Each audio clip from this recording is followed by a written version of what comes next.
One of the great things about doing this radio show is the opportunity to talk with interesting people from different viewpoints, different backgrounds, and that's the case today. The other day we had Dinesh D'Souza on, the conservative author and filmmaker, about this event at the University of Michigan tonight, put on by the Young Americans for Freedom.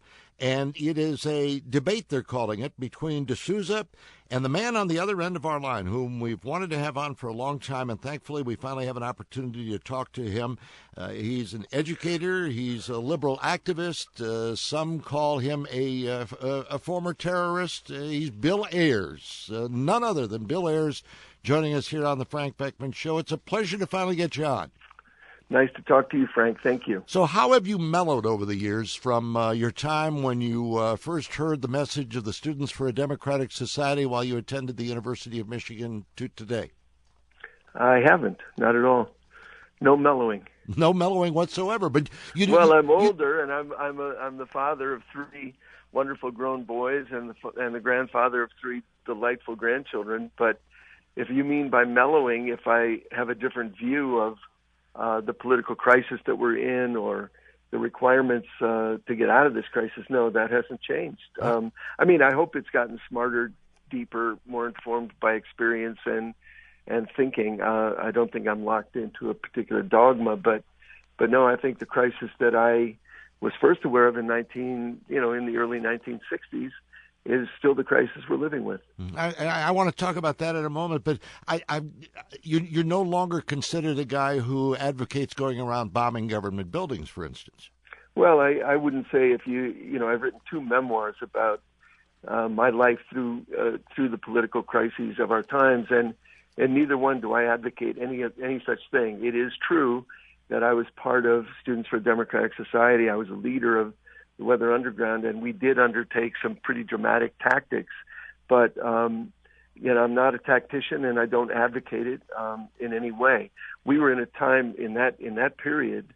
We were in a time when our government was committing a genocidal war against three countries in Asia, and for American citizens to stand up against that, to fight it, and to fight it with every ounce of our being is not something that I am ashamed of, but is also not something I advocate tactically. So you deny any involvement, say, in the San Francisco bombings at the police station where two officers were killed, or the... No, absolutely. No, that was not the Weather Underground.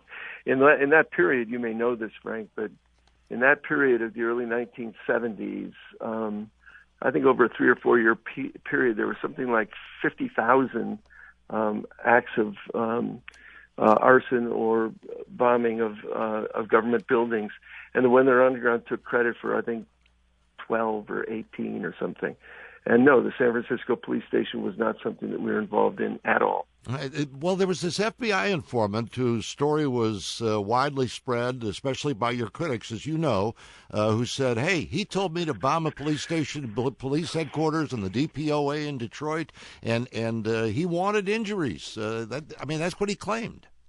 Well, Larry Grethel also claimed that he was an FBI agent, which he wasn't. He was a goofball kid who had a lot of problems and was picked up by the FBI and asked to infiltrate the Weather Underground, and he never did. I knew him in Michigan. He hung around the Detroit office of SDS, but he was never in the organization, never even close to it. So he's made up a lot of things and kind of got a late career shift in his life when he wrote those things, when the Weather Underground became prominent again. But no, Larry was not involved, and we were not involved in that thing. All right. Let's talk about this political crisis that you mentioned a little bit earlier. Where do you see the political crisis today? Well, I think that, you can look at any number of problems today, and they amount to pretty much the thing we were dealing with, 50 years ago, which is a foreign policy that's based on conquest and domination and occupation and war, and that is something that consistently has been true my whole life, and it's something I've opposed my whole life, opposed vigorously, and I still oppose it vigorously. So we are at war at any given time somewhere in the world, and right now we're at war in at least 4 countries, and that is catastrophic, not just for the world, but for our country. And is something we should, I think, get smarter about and oppose, all of us. Frankly, we have a long and proud tradition of anti-war activity in this country, including, to take one name out of including Martin Luther King, of course, and Dorothy Day, two people who were mentioned by Pope Francis when he was speaking in front of the Congress and talking about great Americans. And he named King and Day, both of them active anti-war activists. And I think that's significant. Another part of the crisis that we're in is the crisis of inequality, which is a crisis that, again, has been high on my priorities forever. And a third is the crisis of race, or the crisis of white supremacy, which, while it changes its form, is still very much with us. And we can see, again, very hopeful reactions against it. And we're living in a time now where people have put on the agenda something we've talked about for decades, but it's finally something that even your listeners are aware of, and that is the problem of mass incarceration, which is a race problem, and the problem of Black Lives Matter, or the militarization of the police all over the country. So these are good things, important things. Well, but you'll get some backlash on that too from people who say we're not militarizing the police. We're simply helping to protect them with vehicles from which they can extract hostages and the like in neighborhoods. And this is military equipment that's going from Washington to every local police station, and it makes a military occupation out of the police. Now, there's a distinction in this country, of course, as there is in everything. So I live in Chicago. In Winnetka, if you're stopped for a taillight violation, the policeman doesn't even look at your ID. He says, "Sir, you have a taillight out." If you're stopped near my neighborhood, you're taken out of the car, searched, frisked, and treated as if you've committed a criminal violation.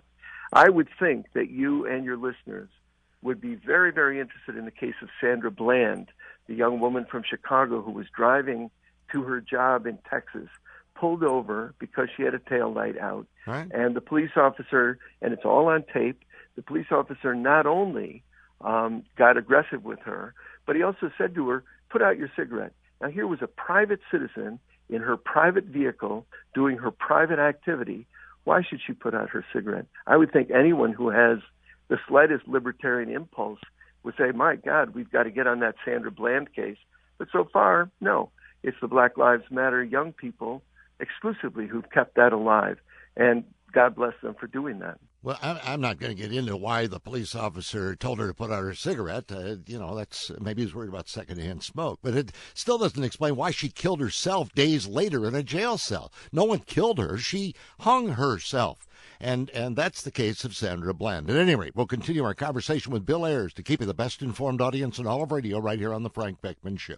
Bill Ayers, the one-time terrorist, as some called him, with the Weather Underground Students for a Democratic Society, with us here on the Frank Beckman Show. He'll be at the University of Michigan tonight. Now, a few moments ago, you were talking about the number of blacks who are jailed in our country. There's a chance, isn't there, that the reason that it is skewed toward a large number of African Americans is a large number of African Americans have committed crimes and wind up in prison for them, isn't it? No, it's not. And it's actually provable if you want to look a little deeper. You can even look a little deeper on the superficial internet and discover that the disproportionate number of African Americans in our prisons is very much based on disproportionate sentencing, disproportionate charging, and it happens all across the country. In Chicago, the statistics are all clear and all there. And the young people who compiled those statistics took them to Geneva and put them in front of a UN commission, and they were shocked that actually the discrepancies are provable. You can look at all the social science, and it's not a question. It's not it's not something that's debatable. These are facts. And the other thing that's a fact is that in a democracy, you would think that policing would be something that was under the control of the citizenry. So why we don't have, in a place like Chicago or Detroit, why we don't have a civilian police board that's actually transparent, that's elected from the community, because the police are there to serve us. They're not there to control us. They're there to serve us. And when I hear the head of the FBI say, we need aggressive policing, We need police who go up and say to a group of kids, "What are you doing on this corner?" I want to say to those police, "What are you doing on this corner?" I mean, I would think, again, anyone of your listeners who has the least bit of a kind of a libertarian impulse would say, why should the police come up on us and tell us where to stand? That's ridiculous, but it happens in Chicago day in and day out. And part of the reason it happens is because the police are not under a civilian authority. They are not controlled by anything except themselves. They take up a quarter of Chicago's budget, and they are not serving the people of Chicago. But you know what, Bill Ayers? I would think living in Chicago, you'd be more concerned about the murder of a 9-year-old dragged into an alley by a bunch of thugs than you are about having somebody ask you a question on the street about what you're doing on a corner. Absolutely, very concerned about it. But the question of crime, there's a huge distinction that has to be made when the state kills people and when people, do terrible things to one another. Of course we want to stop that. And the way we stop that is complex but doable. It's things like education and jobs and a decent environment. But instead, what we have is a quarter of our budget going to the Chicago Police Department. We have our schools being closed and stripped and inadequate. And none of us and all these people, from Washington and from Springfield and from City Hall who talk about reforming the schools in the poor communities, they would never send their kids to that school that they're building. So let's take one simple example. Arnie Duncan was 7 years the head of the Chicago Public Schools, right. 7 years the head of the nation's public schools. Right. He moves back to Chicago. He can't find a single public school for his kids to attend. Wow. That's pretty astonishing. Well, in all fairness, I don't know why he chose to send his kids to private school. Maybe I know why. That's the same reason. I know why. Well, wait, why did you go to a private school? I know exactly why. I was sent away to school. That's a long story. That was 50 years ago. But I'm not objecting to him sending his kids to a private school. Don't get me wrong. Yeah. I'm not saying that at all.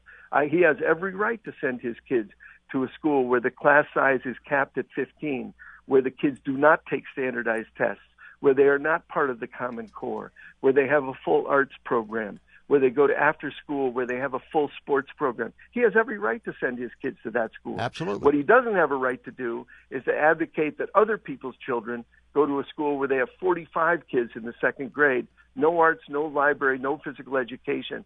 That's what he advocates for other people's children, but for himself, he gets the best. No, in a democracy, what the most privileged have for their children, we should demand as a standard for all of our children, something to aspire to, if not to reach. But again, Bill Ayers, you had the same kind of background. You had the upbringing in a very wealthy home. The president sends his kids to private school.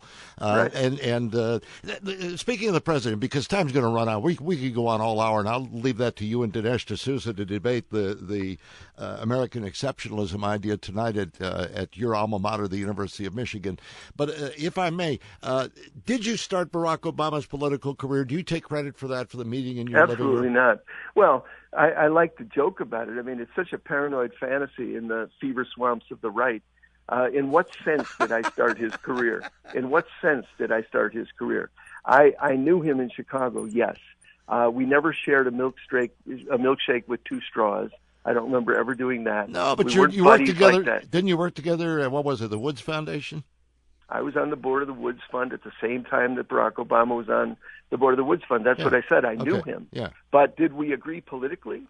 Is there anything in Barack Obama's program that I would advocate? For example, take schools, or for example, take drones, or for example, take the militarization of the police. Is there anything that you can point to and say, he got that idea from the hard left? Barack Obama described himself as a middle-of-the-road, pragmatic Democrat. That was his record in Illinois. That's his record in Washington. No one, people on the right said, no, he's a secret socialist. He's a secret terrorist. He pals around with black nationalists. And people on the left said, I think he's winking at me. He wasn't winking. He is a middle-of-the-road, pragmatic politician. That's his whole record. You can't point to anything in his record and say, that came from the far left. Obamacare. Point to one thing. Obamacare. Point to one thing. Obamacare. Oh, come on. Obamacare. There's a massive. You asked me a question. I said Obamacare. Yeah. There's a massive increase in social welfare programs. A record number of people are now on food stamps. No, there is not. Sure, there is. Obamacare. You're losing your mind. Obamacare. Listen, Obamacare is a great boon to the health insurance industry, right? And you're right, and to the pharmaceuticals. A huge boon. Absolutely. To big business. That's what it is. That's who backed it. That's who cared about it. Now, I'm sure you think that the VA is a socialist program. No, I don't. You must. Come on, wait, whoa. Look, whoa. The VA provides a service that we promise our soldiers who are so woefully underpaid that burger flippers down at McDonald's make more than they do if they get their $15 an hour. So we give the soldiers a promise when they represent our country. Let's make that same promise to teachers. And let's make that same promise to social workers. We already do. Who give great service. No, dude. Who give great service to our country and who are woefully underpaid. Bill Ayers called me dude. I like that. Now, the final question, and now I want you to get your serious hat on here, okay? Did you write Dreams from My Father? I wrote every word of it, and if you can help me prove it, I'll split the royalties. I know you kid around about it, but did you write it? Absolutely not. I am too busy writing my own books, and you should read one of them. You could read Fugitive Days or Public Enemy, or better yet, read one of my books on education. Tell me one exceptional thing about America. Oh, there are many exceptional things. The great thing is the spirit of democracy, the inspiration of liberty. But the other exceptions are the highest incarceration rate in the world, the greatest income inequality in the developed world, the highest poverty rate in the developed world, and so on. These are exceptional things about America. But the concept of American exceptionalism, the concept that we're superior to other people, is a lot of what leads us into the woes we find all over the world. Bill Ayers, thanks for being with us. I hope we can talk again down the road. Thank you. Take care. Thank you. Take care. Thank you.